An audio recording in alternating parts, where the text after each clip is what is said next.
구레네 시몬이라는 사람을 아시나요? 구레네 시몬. 북아프리카 출신이죠. 그는 아마도 예전에 흩어졌던 디아스포라 유대인 같습니다. 그래서 유월절을 지키기 위해서 예루살렘에 왔습니다. 그래서 예루살렘에 이렇게 왔는데 사람들이 저 길가에 막 바글바글 모여 있는 거예요. 그래서 뭔가 구경거리가 있나?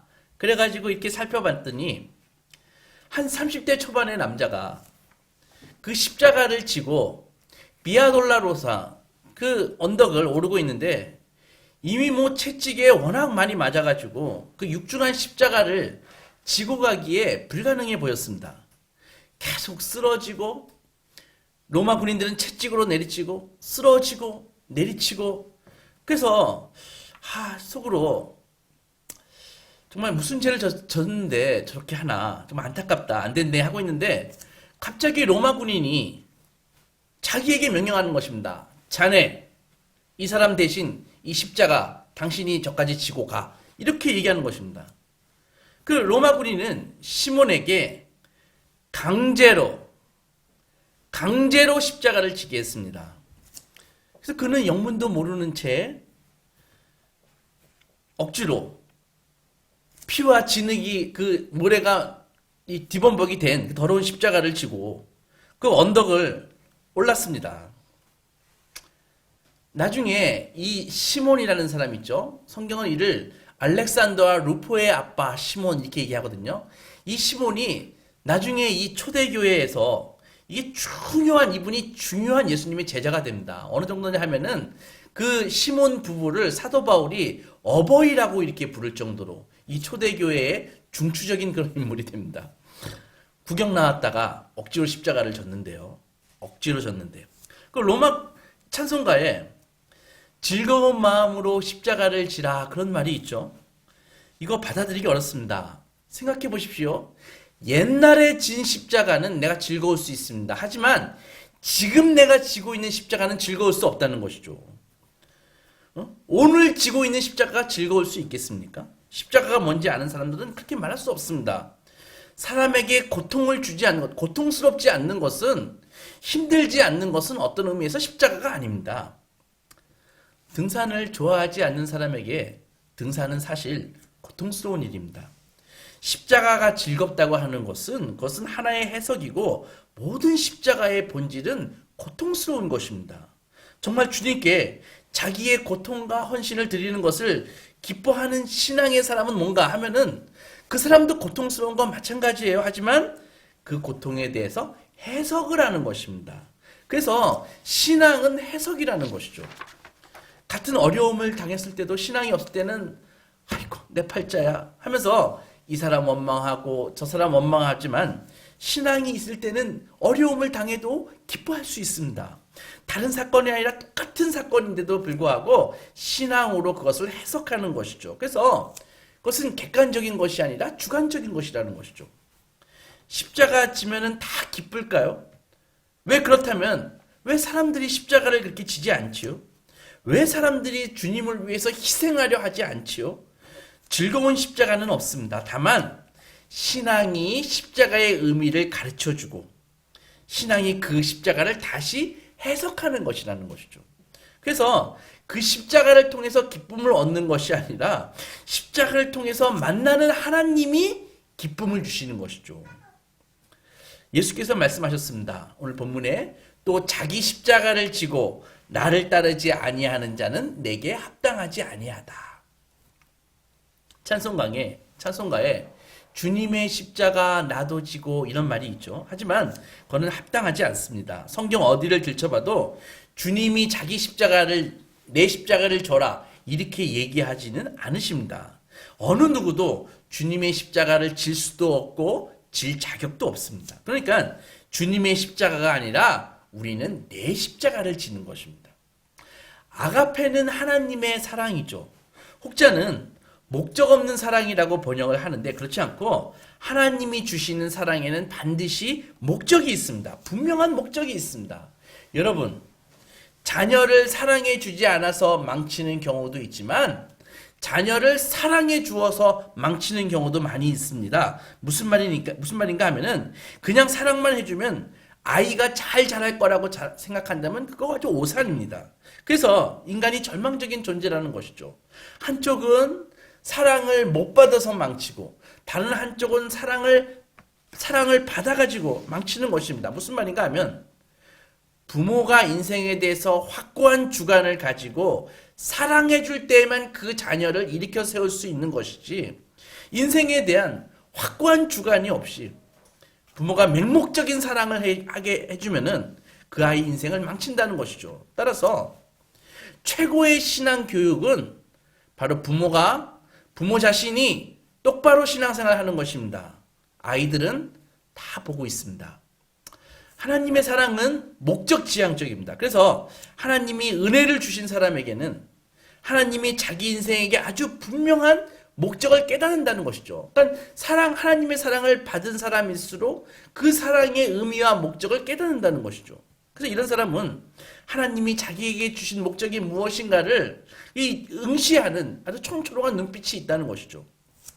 여러분들, 사랑을 받지 않았으면서도 사랑을 받은 척하는 것도 위선입니다. 하나님의 사랑을 말하면서도 그 사랑과 삶을 관통하는 뚜렷한 하나님의 목표가 같이 가야 된다는 것이죠. 그것이 바로 영적인 경험 속에서 진짜 얻은 사랑이라는 것이죠. 그런 경험이 바로 고린도전서 13장의 사랑입니다. 하나님의 사랑을 받은 사람에게 반드시 동반되는 게 바로 사명이라는 것이죠. 미션이라는 것이죠. 그러니까 진정으로 하나님의 사랑을 받은 사람에게는 분명한 대답이 있습니다. 왜 날 사랑하셨는가? 하나님의 사랑을 진정으로 경험한 사람에게는 하나님이 치열한 삶의 현장을 주십니다. 그러니까 죽은 다음에 천국에 있는 것이 아니라 바로 이 땅에 이 죄와 슬픔과 괴로움과 고통이 있는 이 땅에 바로 현장에 치열한 현장을 주신다는 것이죠. 그래서 참된 영성은 항상 현실에 뿌리박고 있는 것입니다. 정말 하나님의 사랑을 깨닫고 주님을 인격적으로 만난 사람, 그런 사람들에게는 정말 지울 수 없는 뚜렷한 삶의 목표를 주신다는 것이죠. 그래서 무엇인가 신앙의 뿌리가 막 흔들리는 사람이 있죠. 이리저리 신앙이 흔들리는 사람이 있죠. 그 사람에게 묻습니다. 당신에게 사무친 기도 제목이 있습니까? 그것이 없다면 나는 솔직히 당신을 중요한 사람이라고 생각하지 않습니다.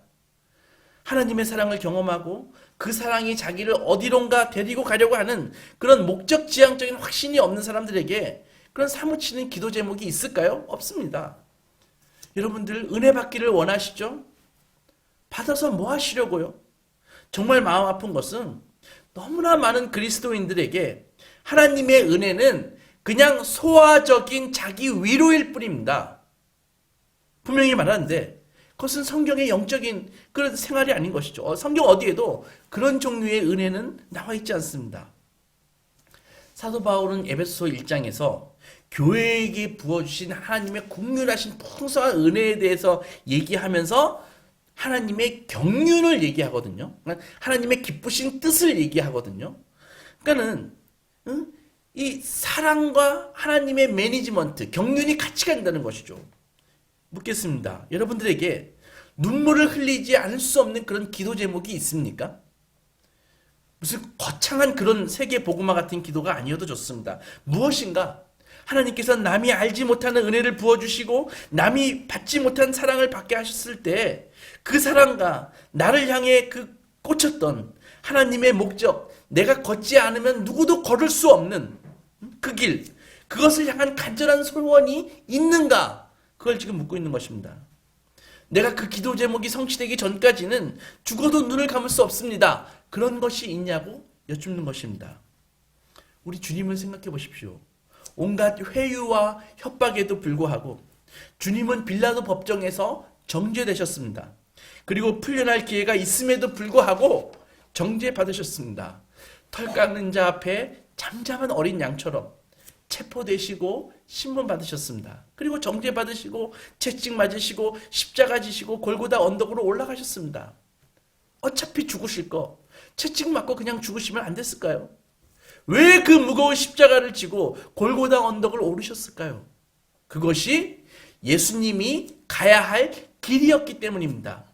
확실히 말씀드릴 수 있습니다. 뚜렷한 사명이 있는 사람에게는 항상 가슴을 누르는 이 고통의 현장이 있다는 것이죠. 그러므로 자신에게 이런 고통이 없다는 것을 자랑하지 마십시오. 그 사람은 사랑이 없다는 사람, 하나님의 사명이 없다는 사람, 이야기고 사랑이 없다는 이야기입니다. 다른 것들을 건드리면 아프지 않는데 그 기도 제목만 건드리면 견디기 어려운 고통이 있습니다. 그 고통이 너무 크기에 그 기도 제목만 정말 성취된다면 내가 정말 눈을 감아도 좋다라는 생각을 할 때가 있습니다. 행복하고 돈 많이 벌고 좋은 집에서 잘 살기 원하시죠? 좋은 옷을 입고 아름다운 길을 알고 있으면 뭐합니까? 하나님이 주신 인생의 목표가 없는데 목표가 없으면 의미가 없습니다. 놀라운 신앙에 예수 오래 믿었다고요? 경력이 있다고요? 여러분들은 인생을 뒤집을 정도로 엄청난 하나님의 그 만남이 몇 년이나 여러분들을 지탱해 준다고 생각하십니까? 잊지 마십시오. 하나님이 주신 분명한 목적을 향해서 가는 순례자적인 발걸음이 없다면 인생을 뒤엎는 획기적인 하나님을 만난 경험이 있다고 해도 다시 타락하는데 6개월도 걸리지 않을 것입니다. 인간이 그렇게 악한 존재입니다. 종려주일에 예수님은 예루살렘에 입성하셨습니다. 제자들이 빌려온 나귀를 타시고 입성하실 때 온 군중들이 길에 나와 그들의 겉옷을 거리에 도로에 깔고 종려나무 가지를 꺾어 흔들면서 호산나 찬송하리로다.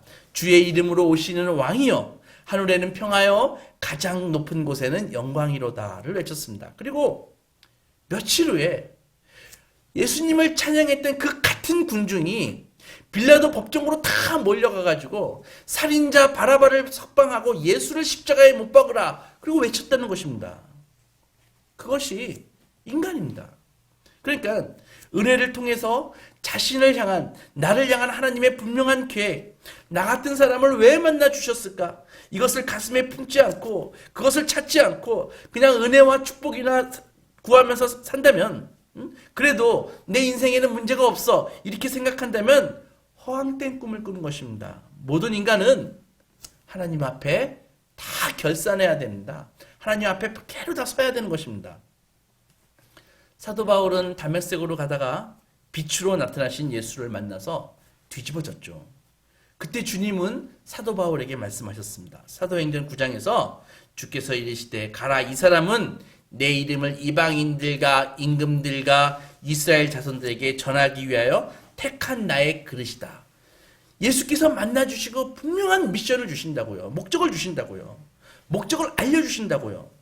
여러분들은 다 주님을 만나셨지 않습니까? 주님을 그렇게 만나고 나니까 이전에 나의 신앙생활은 부끄럽고 잘난 척하면서 살아온 나의 인생은 정말 교만 그 자체였음을 깨닫게 됩니다. 그래서 하나님의 사랑을 많이 깨달았습니다.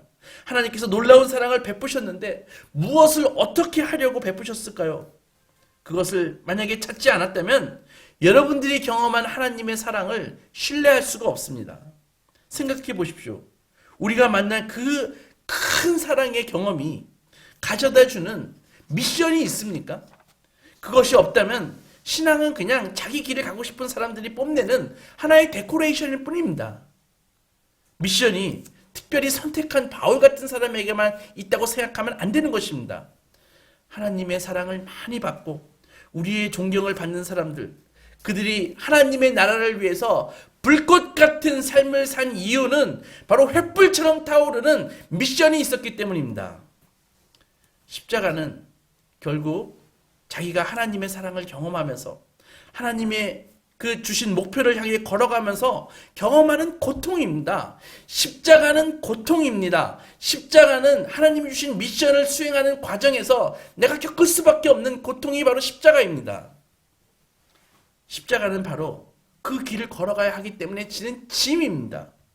그 길을 안 걸어갔으면 얼마든지 안 질 수 있었는데 그 길을 걸었기에 지게 되는 짐입니다. 고통입니다. 그것이 십자가입니다. 그러니까 하나님의 사랑을 경험한 모든 사람들에게 십자가가 있다고 말할 수 있는 것입니다. 정말 우리에게 십자가가 있습니까? 제멋대로 살다가 당하는 고통은 십자가가 아닙니다.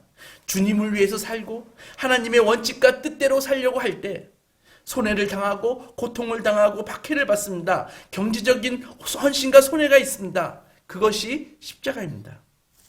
교회에 나오지만 가야 할 삶의 목표가 없는 사람들, 아니면 자기 웰빙이 자기 목표인 사람들, 내 눈과 마음대로 원하는 대로 이리 기우 저리 기웃하다가 개울에 빠지고 자빠지고 사고를 당하기도 합니다. 그것이 십자가입니까? 그런 십자가는 우리 아파트에서 돌아다니는 고양이들도 당하는 십자가입니다. 그것은 죄 많은 세상에서 죄인들이 살다가 겪는 고생입니다. 고생. 우리에게 십자가가 있습니까? 주님을 위해서 걷다가 겪는 어려움들을 우리는 신앙으로 해석하는 것입니다. 나 같은 사람이 주님을 위해서 이런 어려움을 당하게 해주셨구나. 하나님의 은혜가 얼마나 놀랍고 감사한가. 그런 것을 깊이 느끼면 어느 한순간 내가 당하는 고통을 신앙으로 해석하기 어려울 때도 있어요. 그때 정말 큰 고통을 느끼죠. 어느 한순간 하나님이 내게 주신 삶의 목표를 포기하기만 하면 얼마든지 외면할 수 있는 고통인데, 실제로 내 주위에 보니까 많은 사람들이 그렇게 하나님이 주신 미션을 포기하고 외면하면서 편하게 사는 것 같던데, 그런 고통, 우리에게 그런 십자가가 있냐, 그런 것입니다. 여러분들은 주님을 믿었기 때문에 가슴 아프지만 상실했던 것이 얼마나 있으십니까? 주님을 믿었기 때문에 내가 괴롭고 힘들지만 감당했기에 가시에 찔리는 것 같은 그런 고통이 지금 우리에게 있습니까? 그리스도인의 삶을 너무 고난의 입장에서 본다고 말하지 마십시오. 예수님의 생애를 보십시오. 그분의 삶은 고난의 연속이었습니다. 한때 주님을 만나고 믿으면서 느꼈던 그 눈물이, 여러분들 지금 눈물이 말라버린 분들이 많이 계시는데, 현재 왜 눈물이 말라버렸을까요? 그것은 현재의 주님을 따르면서 겪는 십자가의 고통이 없기 때문입니다. 매 순간마다 주님의, 오늘 본문에서 주셨던 주님의 음성을 기억하십시오. 내게 합당하지 아니하도다. 내게 합당하지 아니하도다. 여러분, 우리는 십자가를 통해서 내가 누구인지 아는 것입니다. 사명이 없으면 내가 뭐 하는 사람인지 어떻게 합니까? 사명이 없다면 내가 이 세상에 존재하는 의미를 어떻게 합니까? 내가 하나님 앞에서 너무 소중한 존재라는 사실을 그냥 우기지 말고, 내가 정말 하나님의 소중한 존재라는 사실을 내가 우기지 말고, 그 자존감을 여러분들은 어디에서 경험합니까? 눈물 흘리며 회개할 때 주시는 주님의 은혜 한두 번이죠. 우리들이 이 세상에 다른 사람들과 다르다는 그 자존감을 어디에서 경험합니까? 그것은 한 군데밖에 없어요. 그것은 바로 주님께서 주셔서 내가 아니면 감당할 수 없는 사명을 감당할 때 그 자존감을 내가 확인할 수 있는 것입니다. 죄 많은 이 세상에서 죄인들과 함께 섞여 살면서 나도 때로는 죄인처럼 살지만 그래도 사명을 감당할 때 사도 바울이 말한 것처럼 내 시민권이 하늘에 있구나, 그것을 확인할 수 있는 것입니다. 우리에게 삶의 목표가 없다면 우리는 십자가가 없는 것입니다. 십자가 없는 신자는 없다고 하지만 물론입니다. 십자가 없는 신자는 없습니다. 하지만 십자가를 안 지는 교회는 태반입니다. 십자가 없는 신자는 없습니다. 우리에게 모든 미션을 주셨습니다. 그러나 십자가를 팽개치고 있는 교인, 지지 않는 교인은 너무나 많습니다. 언제나 그랬습니다. 그래서 예수님이 오죽하시면 자기 십자가를 지고 나를 따르지 않는 자는 내게 합당하지 않다. 무슨 말입니까? 그런 사람은 내게 중요하지 않다. 그런 말입니다. 오늘 본문에서 예수님이 제자들에게 이 말씀을 하십니다. 예수님의 논리는 이런 것입니다. 너희들이 한때 나를 지금까지 따라왔지만, 처음에 너희들이 배와 그물과 네 아비를 버리고 나를 따라왔지만, 이제 너희들도 너희의 십자가를 버리고 나를 따르지 않을 수도 있는 사람들이다.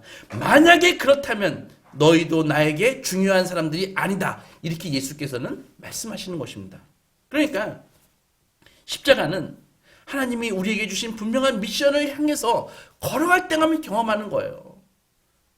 주님이 지금 이 시간 나타나셔서 여러분들에게 얘야, 너희들이 예배를 참 잘 드리는구나. 한 가지 소원을 들어주마. 너희의 기도 제목이 무엇이냐라고 물을 때, 예, 갑자기, 네. 예수님 갑자기 물어보시면 어떡해요? 제가 내일 말씀드릴게요. 그렇게 대답한다면 그 사람은 아직 신앙이 무엇인지 모르는 사람입니다. 성경을 보십시오. 믿음의 사람들에게는 가슴을 정말 저미는 기도 제목이 있습니다. 기도 제목이 많았을까요?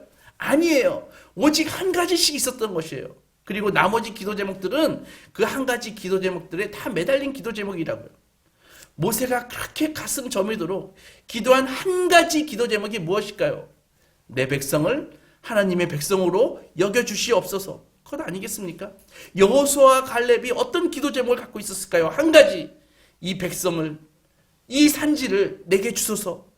그 약속하신 그 가나안 땅에 이 백성이 들어가게 해 주소서. 그거 한 가지였지 않겠습니까? 시편 6장에서 다윗이 그 한 가지 기도 제목이 무엇일까요? 주님, 용서해 주시옵소서. 주의 성령을 제발 내게서 거두지 마시옵소서. 구원의 기쁨을 내게서 걷어가지 마시옵소서. 새롭게 해주십시오. 그거 아니겠습니까? 예수님이 이 땅에서 33년 동안 온갖 고난과 시련을 당하시면서 가슴에 불타고 있었던 기도 제목이 있었습니다. 하늘에 계신 아버지여, 아버지의 이름이 땅에서 거룩히 여김을 받으시옵소서. 만약에 그렇게만 될 수 있다면 내가 십자가에서 내 살을 찢고 내 피를 흘리는 고통도 죽음의 길도 기꺼이 가겠습니다. 그것이었습니다. 여러분을 사무치게 만드는 기도 제목이 무엇입니까? 우리에게 그런 목표가 있습니까? 정말 거룩해지기를 원하시나요? 주님이 부어주신 은혜와 그 거룩함에 비해서 진지함이 없는 나 자신 때문에 아파하는 의에 굶주린 애통함이 있으십니까?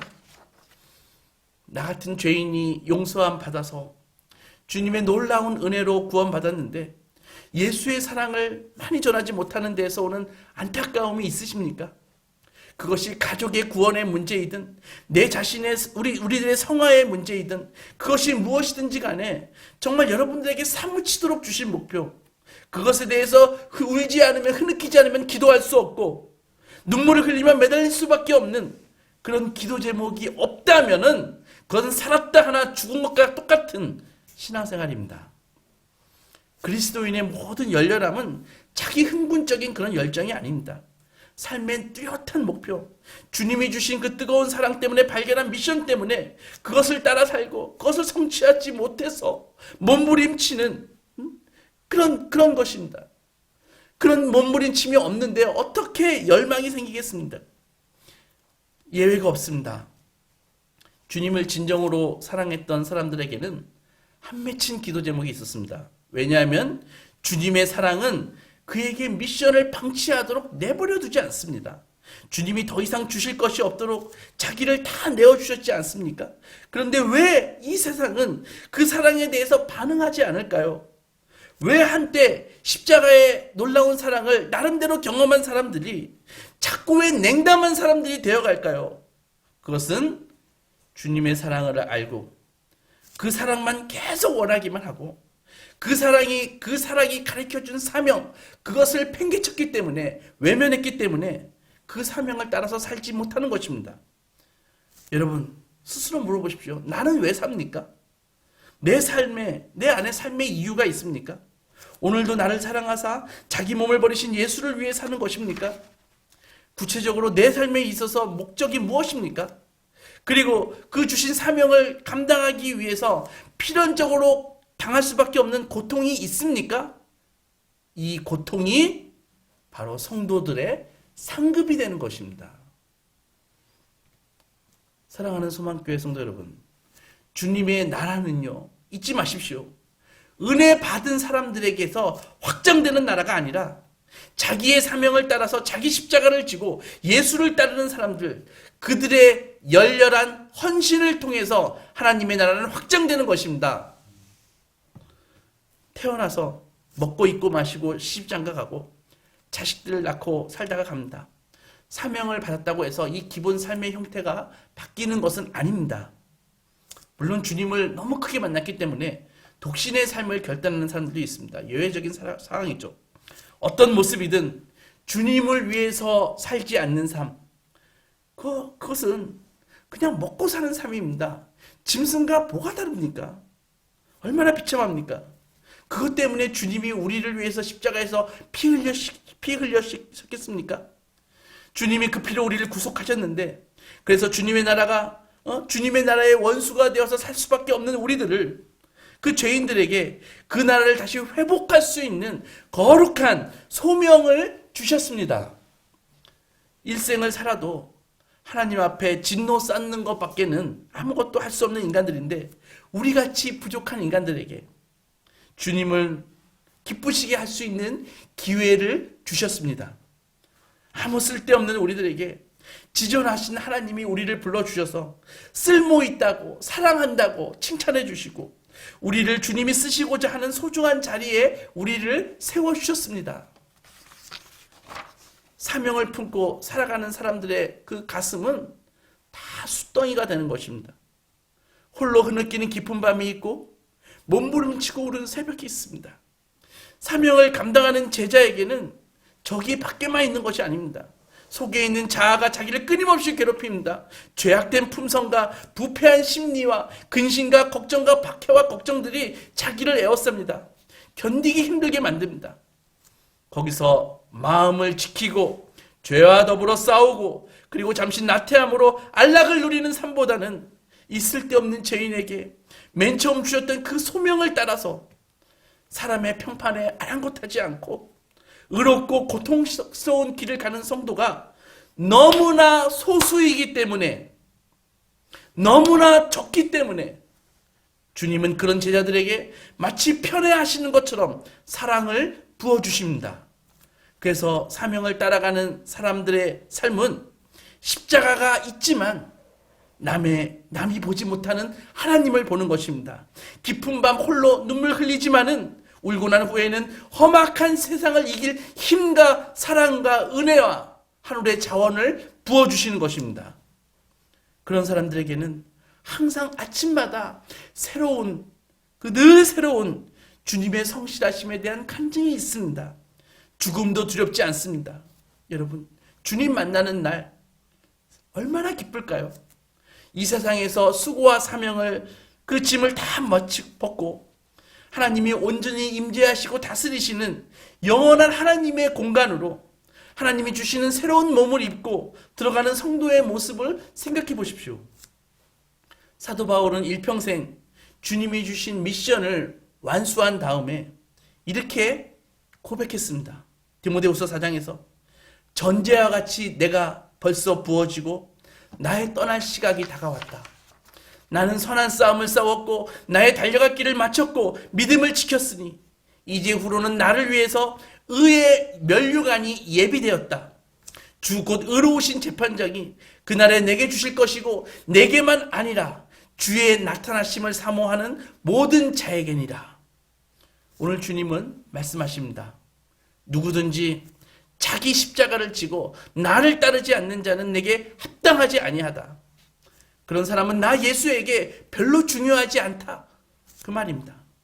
사람들이 그 사람을 설령 중요하다고 생각하다 할지라도 말입니다. 여러분들 모두 스스로 자신을 가장 중요하게 생각하시겠지만 주님이 소중하게 생각하는 사람은 누구일까요? 똑똑하고 재테크에 능한 사람? 많이 배우고 돈 많이 가진 사람? 교회 경력이 많은 사람? 그런 사람 아닙니다. 주님이 보실 때 가장 소중한 사람은 십자가를 지는 사람입니다. 그 사람들은 주님을 위한 지속적인 사랑 속에서 주님이 주셨기에 주님을 위해서 포기할 수 없는 삶의 목표를 가지고 사는 사람입니다. 우리 소망가족 모두 그런 분들이 되시기 주님의 이름으로 축원합니다.